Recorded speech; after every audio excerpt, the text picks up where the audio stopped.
Сегодня мы готовим с вами корейский суп на соевой пасте. Я думаю, что многие из вас слышали его название, называется он денджан чиге. И рассмотрим, какие же овощи нам потребуются.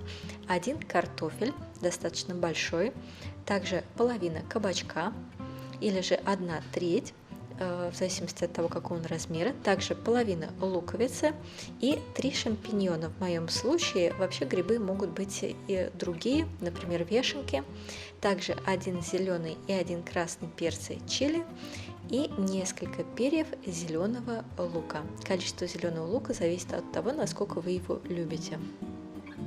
Мы должны будем с вами нарезать овощи кусками среднего размера.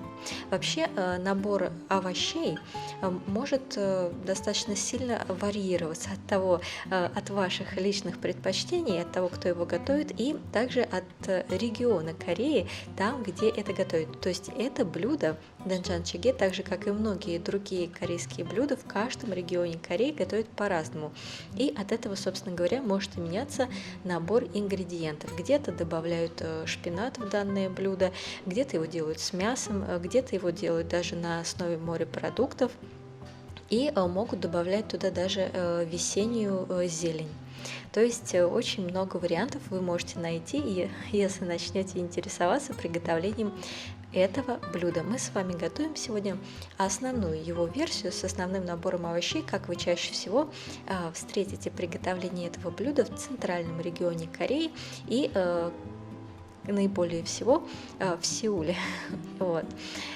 После того, как все овощи нарезаны, нам нужно будет подготовить еще один очень важный момент. Точнее, вы можете использовать совершенно абсолютно обычную воду или же, как я, например, это делаю и как это делают в основном в Корее, вы можете использовать воду от промывки риса.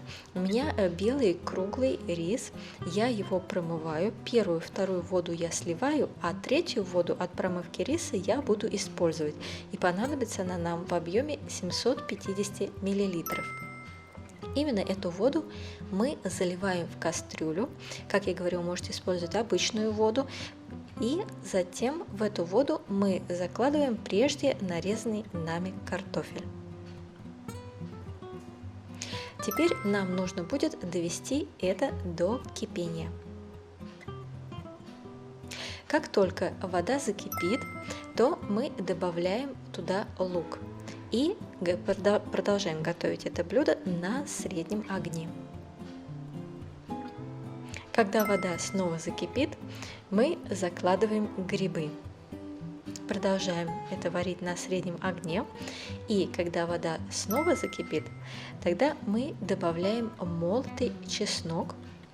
Молотый чеснок нам потребуется в объеме половины столовой ложки. И добавляем также соевую пасту в объеме 1-2 столовых ложек. В моем случае соевая паста, она достаточно легкая на вкус, и поэтому я добавляю 2 столовые ложки, чтобы вкус был более богатым. То есть, например, в Корее, в Китае, в Японии соевая паста отличается по вкусу, но и внутри самой страны многое зависит от производителя. Какая-то будет крепче, а какая-то более легче. Поэтому вы, когда добавите 1 ложку, размешайте, попробуйте. Если вкус недостаточно крепкий, добавьте еще. После этого мы добавляем кабачок и уже продолжаем варить на среднем огне еще в течение 10 минут. Затем, по истечении этого времени, мы добавляем красный молотый перец чили, где-то 1/3 столовой ложки. Но опять же, если вы острые не едите, пропустите. Да и сама паста, как я говорила, может быть разная, она может быть уже островатой. Так что попробуйте и решите, как вам лучше. Затем мы добавляем зеленый лук и перцы чили. После этого мы варим еще 1 минуту и, собственно говоря, наше блюдо готово и можно подавать его к столу. Благодарим вас за просмотр и надеемся, что вам было интересно. Суп Денджан чиге, наверное, самый известный во всем мире после кимчи чиге, если говорить о корейской кухне. И если вы любите корейскую кухню, то вам обязательно стоит хоть раз попробовать приготовить этот суп. Если вы не сможете приобрести корейскую соевую пасту, то приобретите японскую соевую пасту, которая, в принципе, на вкус ближе всего к корейской. Но можно также воспользоваться и китайской, так что все равно это будет суп на соевой пасте. Лайкайте, подписывайтесь и приятного вам аппетита!